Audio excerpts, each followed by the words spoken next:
안녕하세요, 윤창민입니다. 최근에 어드밴스 패키지에 대한 질문들이 많아서 어드밴스 패키지를 다시 한번 학습을 해보는 시간을 가지도록 하겠습니다.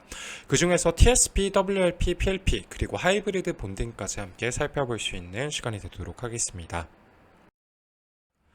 최근에는 어드밴스 패키지의 중요성이 강조가 되고 있습니다. 삼성전자도 마찬가지로 AVP 사업부를 출범한 이래 더 많은 사람들이 채용을 하고 있는 추세이고요. 그렇다면 어드밴스 패키징이 왜 주목을 받고 있는지, 그리고 어드밴스 패키징에서는 전공정에 존재했었던 그런 인력들을 많이 채용을 하고 있는데요. 그 이유에 대해서 살펴보도록 하겠습니다. 일단 어드밴스 패키지에서의 기술과 공정 단위를 한번 다시 살펴볼 텐데요. 어드밴스 패키지는 흔히 웨이퍼 레벨 그리고 패널 레벨 패키징을 의미한다라고 보시면 될 것 같고요. 컨벤셔널 패키징에서는 공정 단위가 PCB 단위였습니다. 그림만 봐도 PCB가 웨이퍼나 패널보다 더 작기 때문에 어드밴스 패키징 공정에서는 더욱더 대면적으로 공정이 진행이 된다라는 부분이 컨벤셔널과 차이가 있습니다. 그림으로 한번 살펴보시면요. 웨이퍼 레벨 같은 경우에는 하단에 웨이퍼의 그림을 살펴볼 수가 있고요. 패널 같은 경우에는 웨이퍼보다 더 크겠죠. 웨이퍼 같은 경우에는 최근에는 12인치 공정을 하고 있지만 패널은 애초에 웨이퍼, 즉 반도체의 단위가 아니라 디스플레이의 단위이기 때문에 훨씬 더 크다라고 생각할 수가 있겠고요. 기존의 컨벤셔널 패키징에 적용이 되고 있는 PCB를 살펴보시면은 이 PCB가 웨이퍼나 패널에 비해서는 한없이 지금 작아 보이는 그런 상황입니다. 하지만 무조건 이렇게 대면적으로 진행을 한다라고 해서 무조건 다 좋은 것은 아닙니다. 그러면 어드밴스드와 컨벤셔널 패키지 제품의 비교를 한번 살펴볼 텐데요. 일단 컨벤셔널 패키징은 저희가 알고 있는 대표적인 타입은 와이어 본딩과 그리고 플랩칩 패키지가 존재하죠. 그리고 두 개를 혼합을 할 수 있는 패키지 온 패키지 타입도 존재합니다. 최근에 어드밴스 패키지라고 얘기를 하면은 HBM 제품, 즉 TSP 기술이 적용이 되어 있는 HBM 제품 혹은 웨이퍼 레벨과 패널 레벨 패키징을 통해서 만들 수 있는 그런 팬아웃 패키지를 일반적으로 말한다라고 생각을 하실 수가 있겠습니다. 그러면 팬아웃, 웨이퍼 레벨 패키징, 패널 레벨 패키징을 컨벤셔널 패키지의 플랩칩 패키지와 한번 비교를 해본다면요. 일단 두 개는 굉장히 유사합니다. WLP와 PLP로 만드는 그런 패키지의 구조를 살펴보면은 페이스 다운 방식이라는 걸 알 수가 있을 텐데요. 페이스 다운은 패턴이 아래쪽을 향하고 있고, 그리고 이 패턴에서 정기적 인출이 RDL 기판을 통해서 솔더볼 쪽으로 빠져나가죠. 플랩칩 패키지도 마찬가지입니다. 패턴이 존재하고요. 패턴의 아래쪽에 솔더 범프가 존재하고, 그리고 PCB를 지나서 솔더볼 쪽으로 정기적 인출이 진행이 됩니다. 그렇기 때문에 플랩칩 패키지도 굉장히 빠른 그런 전기 인출 속도를 가지고 있는데요. 웨이퍼 레벨이나 패널 레벨로 만드는 이러한 어드밴스 패키지도 굉장히 빠른 전기적 인출이 가능하고요. 하지만 더 큰 장점은 RDL을 PCB 대비해서 훨씬 더 얇게 만들 수 있다라는 장점이 있습니다. 그렇기 때문에 정기적으로도 인출이 더 빠르면서 패키지 자체의 높이도 컨벤셔널보다 훨씬 더 얇게 만들 수 있기 때문에 패키지를 얇게 만들 수 있다라는 거는 전자 제품에 적용을 했을 때 두께를 더 얇게 만들 수도 있고, 그다음에 다단으로 쌓아 올렸을 때도 훨씬 더 얇게 포장을 할 수가 있기 때문에 성능이 더 높아지는 측면으로도 생각을 할 수가 있겠습니다. 그래서 그렇다면 그 컨벤셔널 패키징의 플립칩 에서는 PCB라고 부르는 기판을 쓰는데요. 이런 WLP나 PLP 같은 경우에는 RDL이라고 부르는 PCB를 대체할 수 있는 기판을 사용합니다. 그런데 이 RDL은 컨벤셔널 패키징의 PCB처럼 외부에서 어떤 공급을 받는 것이 아니라 패키징 회사에서 직접적으로 형성을 하게 됩니다. 그래서 옆에 그림을 살펴보면은 RDL이 미형성이 된 웨이퍼가 존재를 하고요. 그리고 여기에 웨이퍼에다 직접적으로 RDL을 이렇게 형성을 시킵니다. 지금 RDL이 결국에는 보시면은 구리로 이루어진 배선이라고 볼 수가 있겠고요. PCB도 표면은 초록색이거나 색상을 띠고 있지만 내부에는 결국에는 구리의 배선들이 존재하기 때문에 RDL도 마찬가지로 내부에는 정기적으로 인출이 될 수 있는 그러한 배선이 놓여져 있다라고 생각하시면 되고요. 그리고 그 RDL 위에다가 칩의 패턴면을 직접적으로 연결을 한다라고 볼 수가 있겠습니다.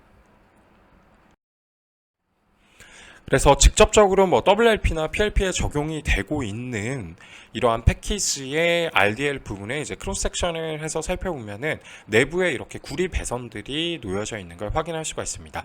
이는 PCB 내부에 존재하는 이제 그러한 구리 배선들과 동일하지만 두께 측면에서 봤을 때 이제 훨씬 더 얇다라는 차이점이 존재합니다. 그러면 WLP와 이제 PLP의 효율성에 대해서 뭐 공정의 관점에서 한번 살펴볼 텐데요. 컨벤셔널 패키지를 생각을 해보면 예를 들어서 삼성전자에서 반도체 패키징을 수행을 하고 있는 뭐 TSP 총괄을 기준으로 생각을 해봤을 때 심텍이라는 회사에서 PCB를 이제 공급을 받아서 어떠한 AP 제품을 패키징으로 완성을 시켰다라고 하면은 지금 삼성전자의 AVP 사업부 같은 경우에는 RDL을 삼성전자 내부에서 직접 형성을 이제 시켜버리는 거죠. 그래서 PCB 회사, 뭐 심텍이나 대덕전자, 삼성전기에서 더 이상 이제 구매를 하지 않고 삼성전자 내부에서 혹은 TSMC는 이미 진행을 하고 있죠. 그래서 RDL을 PCB 대신에 형성을 해버리기 때문에 효율성, 단가, 그리고 성능 최적화 측면에서도 장점을 가진다라고 볼 수가 있겠습니다. 다음은 WLP와 이제 TSB에서 활용이 되는 웨이퍼 레벨, 즉 웨이퍼 단위 공정에 대해서 간단하게 한번 살펴볼 텐데요. 일단 웨이퍼 단위 공정이라고 해서 바로 패턴 웨이퍼를 사용을 하는 것이 아니라 패턴 웨이퍼를 캐리어 웨이퍼에 부착을 합니다. 그래서 캐리어 웨이퍼 같은 경우에는 이렇게 유리로 만들어진 어떠한 웨이퍼 형상의 기판이라고 이제 볼 수가 있겠고요. 그래서 공정용 이제 운송 수단으로 활용이 됩니다. 그래서 캐리어 웨이퍼 위에다가 웨이퍼를 고정을 하거나 아니면 칩을 캐리어 웨이퍼에 부착을 한 다음에 웨이퍼 단위 공정을 진행을 하게 되는데요. 이 웨이퍼 단위 공정도 세 가지로 구분이 될 수가 있습니다. 그래서 웨이퍼 투 웨이퍼 본딩, 다이 투 웨이퍼 본딩, 혹은 다이 투 다이 본딩, 혹은 다이를 저희가 칩이라고 표현을 해서 칩 투 웨이퍼, 혹은 칩 투 칩이라고 표현을 하는데, 웨이퍼 투 웨이퍼 같은 경우에는 말 그대로 가장 궁극적인 목표겠죠. 그래서 패턴 웨이퍼에다가 바로 패턴 웨이퍼를 적층을 하는 그러한 방식이고요. 이러한 칩 투 웨이퍼 혹은 다이 투 웨이퍼 같은 경우에는 가장 하단은 패턴 웨이퍼를 활용을 하고 그 위에 칩들을 적층해 나가는 방식이라고 보면 될 것 같습니다. 그리고 다이 투 다이 본딩 같은 경우에는 이러한 칩들을 캐리어 웨이퍼에다 부착을 한 다음에 그 위에 칩들을 쌓아 올려가는 방식이라고 볼 수가 있겠습니다. 옆에 그림을 살펴보면 다이 투 웨이퍼 방식과 이제 다이 투 다이 방식이 나와 있는데요. 다이 투 웨이퍼 방식 같은 경우에는 패턴 웨이퍼 위에 이렇게 칩들을 쌓아 올려서 적층해 나가는 방식이라는 걸 볼 수가 있고요. 다이 투 다이 방식의 경우에도 캐리어 웨이퍼 위에 칩 혹은 다이를 이렇게 적층을 하고 그 위에 또 올려나가는 연속 적층 방식이라고 볼 수가 있겠습니다. 그렇다면 컨벤셔널 패키징 대비해서 컨벤셔널 패키지에서도 마찬가지로 칩을 만든 다음 PCB에다가 적층을 하거나 연결을 하는 방식인데요. 웨이퍼 단위 공정에 어떤 장점이 있는가라고 하면 일단 첫 번째로 당연히 대면적화를 할 수 있다는 부분이 있고요. 그리고 웨이퍼 레벨 패키징은 애초에 웨이퍼 단위로 진행이 되어야 하고요.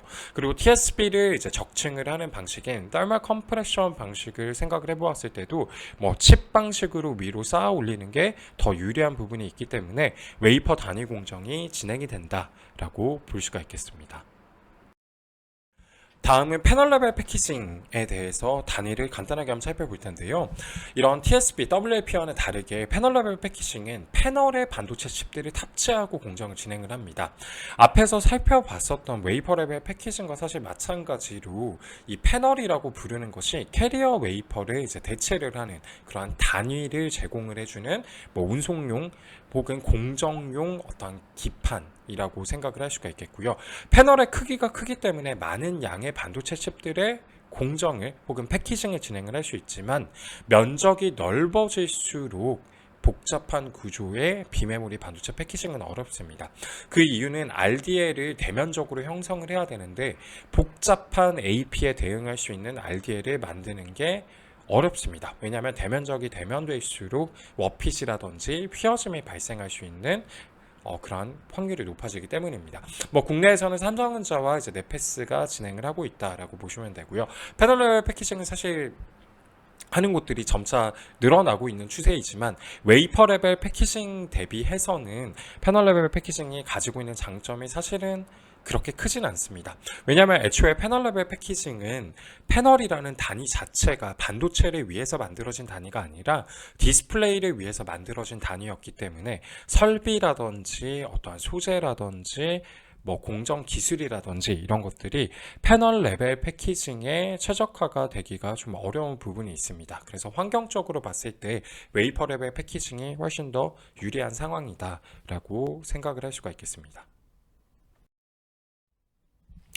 다음은 TSP를 간단하게 한번 살펴볼 텐데요. 최근에 뭐 HBM, 뭐 AI 반도체가 뭐 점점 뭐 급등을 하면서 AI 반도체의 수요가 늘어나면서 AI 반도체에 함께 탑재가 되는 고성능 메모리인 HBM에 대한 관심도 증가하고 있는데요. 이러한 HBM 같은 경우에는 스루 실리콘 비아라고 부르는 기술을 활용을 합니다. 그래서 살펴보시면은 볼 수 있다시피 사실 플립칩과 이제 어느 정도 유사하다라고 볼 수가 있겠는데요. 하지만 플립칩 같은 경우에는 적층을 하기에는 어려운 구조입니다. 왜냐하면 패턴이 이제 아래쪽으로 향해 있기 때문에 실리콘 면에 이런 솔더 범프를 바로 연결을 하기가 어렵기 때문에 이러한 기술적인 문제를 타개하고자 실리콘 면 쪽에 비아, 즉 관통선을 만들어서 수직으로 아래쪽까지 빠르게 정기적인 인출을 하는 목적으로 만들어진 기술이라고 볼 수가 있겠고요. 4차 산업시대와 함께 데이터 처리량이 급증했기에 더 빠른 메모리가 이제 필요하게 되었습니다. 그래서 고성능 메모리인 HBM 제품에 적용이 되고 있는 기술이라고 볼 수가 있겠습니다. 그러면 이러한 TSP는 이제 어떠한 공정을 통해서 형성이 되는가라는 걸 한번 살펴볼 텐데요. 일단 TSP는 팹에서 먼저 비아를 만들고 그리고 패키징 쪽으로 넘어오게 됩니다. 그래서 사실은 이런 TSP를 만드는 곳은 이제 팹이고요. 이 TSP를 이제 연결을 해주는 게 어드밴스 패키지에서 이제 활용이 되고 있는 기술이라고 볼 수가 있겠습니다. 그런데 결국에는 어드밴스 패키지는 전공정과 후공정 사이에 이제 위치해 있다라고도 볼 수가 있을 텐데요. 일단은 TSP를 팹에서 어떻게 만드는지를 한번 살펴보면은 웨이퍼에다가 저희가 TSP를 도금할 수 있는 공간을 이제 애칭을 통해서 만들어줍니다. 당연히 실리콘을 애칭을 해야 되기 때문에 어떤 F가 들어가 있는 그런 식각가스들을 이제 활용을 해주겠죠.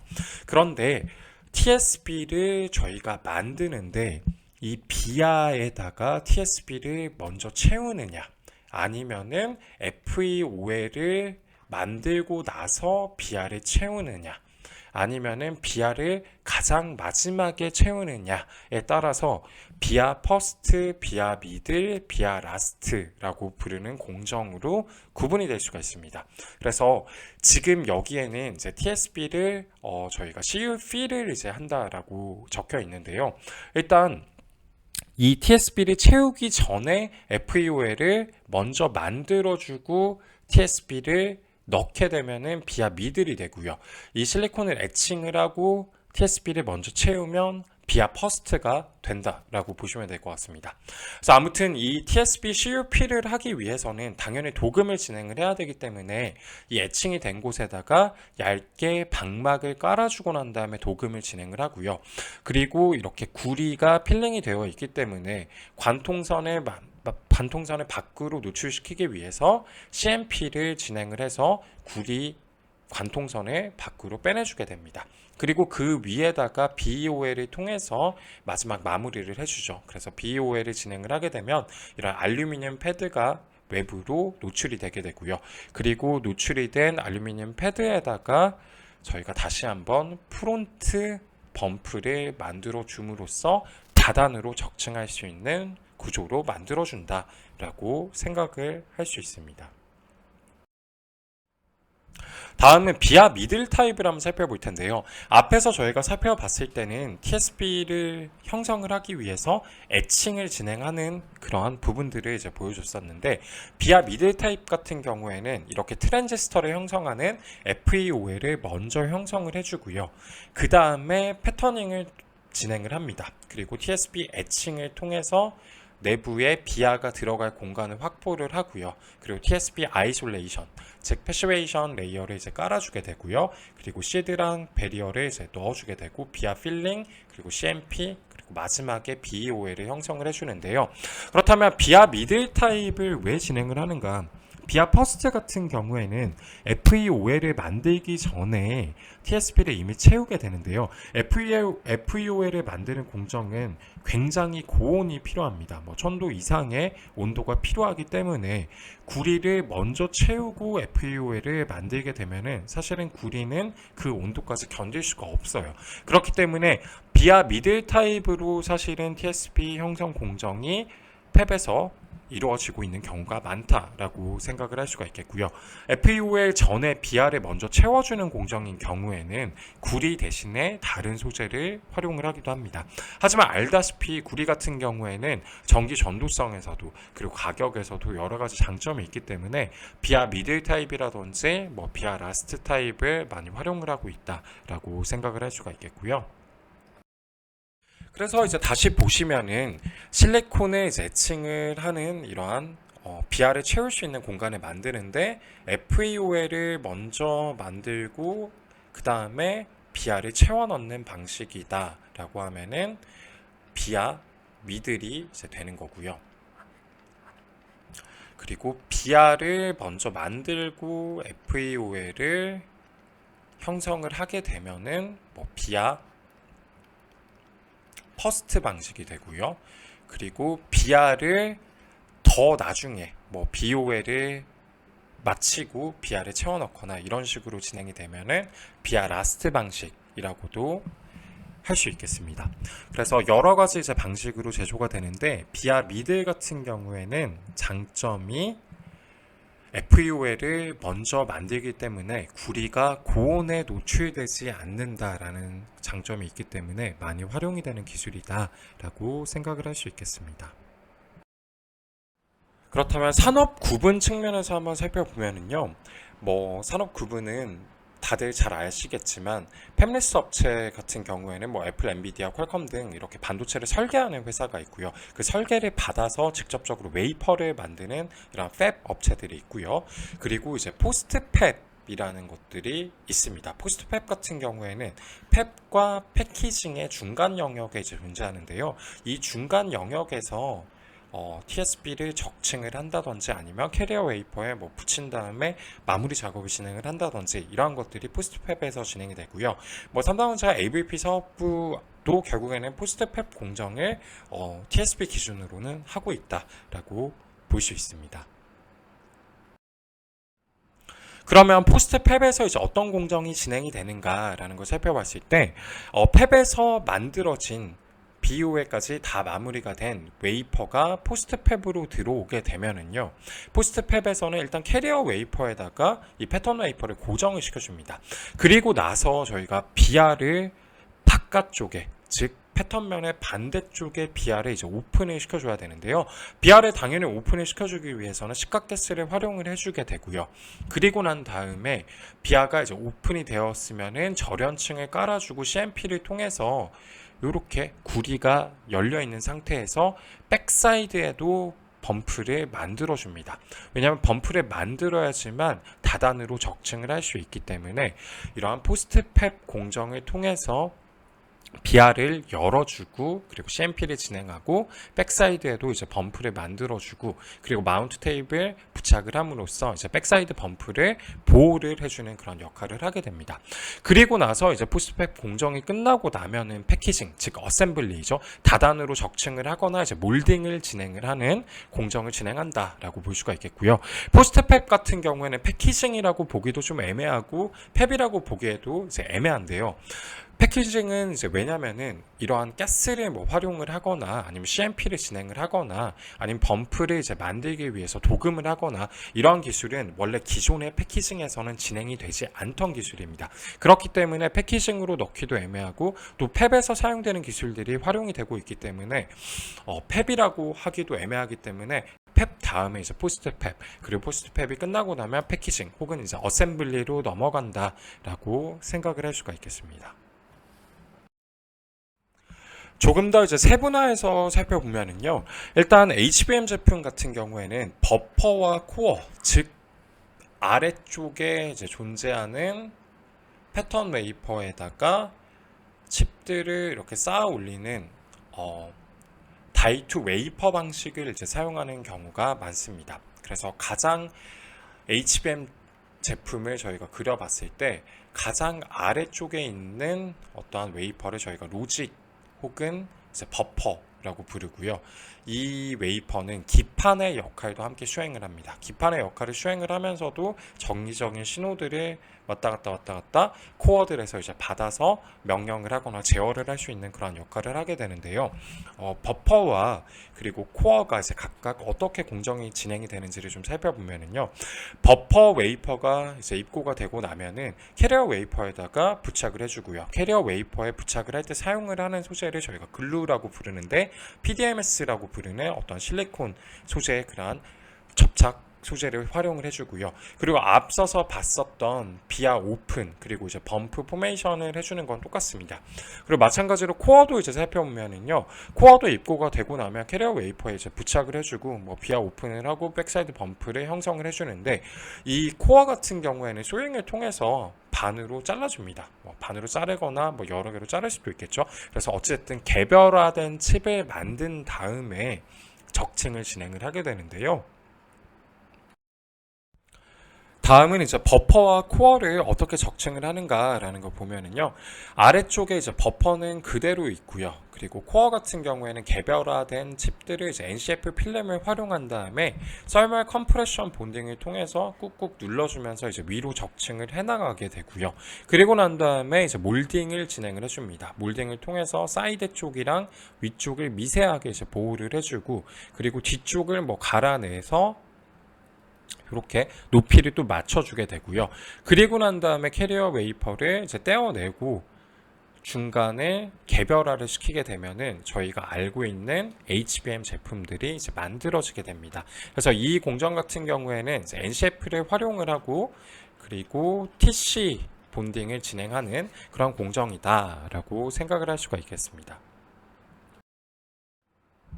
제가 앞에서 이제 그림을 너무 못 그렸는데요. 살펴보면은 버퍼 다이가 이제 가장 HBM에서 하단에 이제 존재하는 칩이고요. 그리고 위에 이제 코어 다이들이 이제 존재하는데요. 가장 아래쪽의 버퍼는 명령과 제어의 역할을 수행을 하고요. 그리고 코어 다이는 연산의 역할을 수행을 합니다. 즉 위쪽에서 이제 연산을 하고 아래쪽에서 이러한 연산들에 대한 정보를 받아서 명령과 이제 제어를 하죠. 그리고 컨벤셔널 기준 PCB 기판의 역할도 아래쪽 즉 보호의 역할도 어떤 버퍼 다이가 어느 정도 수행을 한다라고 생각을 할 수 있습니다. 그래서 TC 공정을 통한 이제 HBM 다단 적층에 대해서 조금 더 자세히 살펴보면요, 버퍼 다이와 코어 다이가 있으면은 이렇게 버퍼 다이는 캐리어 웨이퍼 위에 이제 붙어 있는 거죠.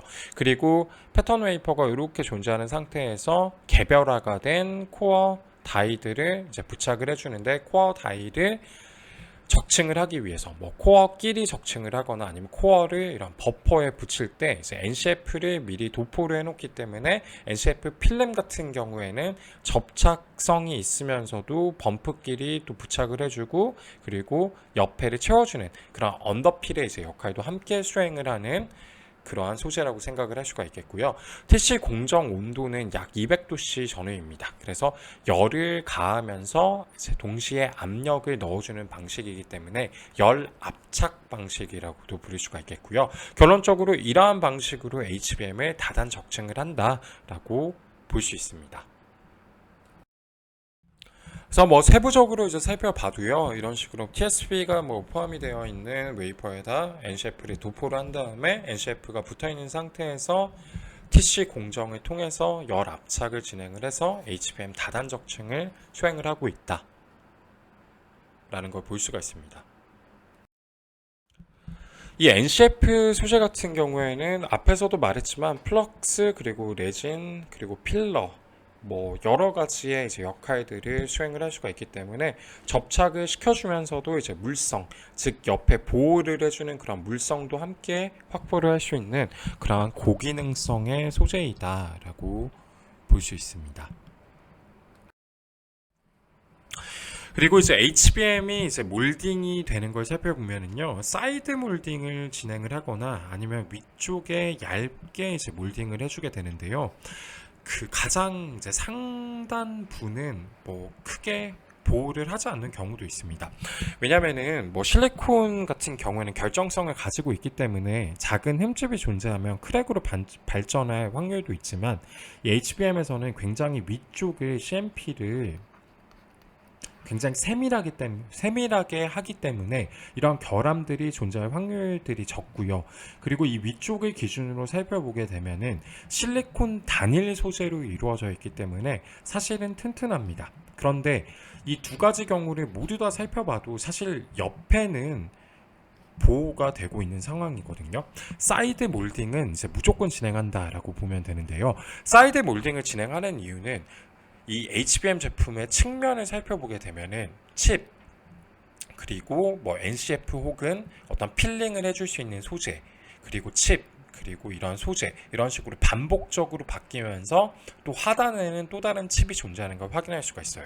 그러면 이러한 다른 소재들, 즉 이종의 다른 소재들이 만나는 곳을 저희가 계면이라고 부르는데, 이 계면들은 굉장히 취약할 수 있습니다. 어디에 취약하냐면 외력에도 취약하고 열이라든지 뭐 열에 의해서 발생하는 스트레스에 대해서 굉장히 취약합니다. 그래서 HBM 제품은 이렇게 다단으로 적층이 되어 있고 다른 소재들이 이제 겹쳐져 있는 형태로 만들어져 있기 때문에 측면은 꼭 보호를 해줘야 되고, 상단 같은 경우에는 CMP를 굉장히 세밀하게 해서 보호를 해줄 수도 있습니다.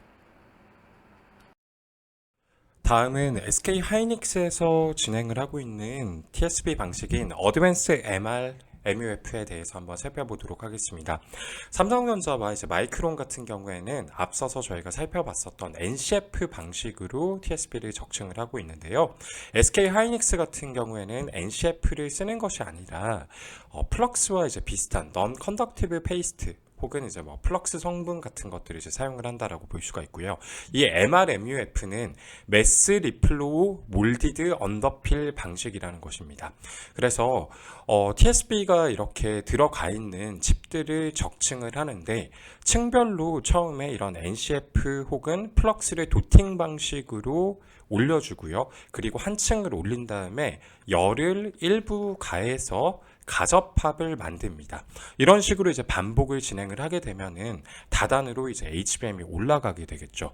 그러고 난 다음에 여기서 이제 리플로우를 진행을 해줍니다. 즉 전체적으로 오븐에 넣고 열을 한 번 더 가해주게 되면 완벽하게 이제 접합이 일어나게 되고요.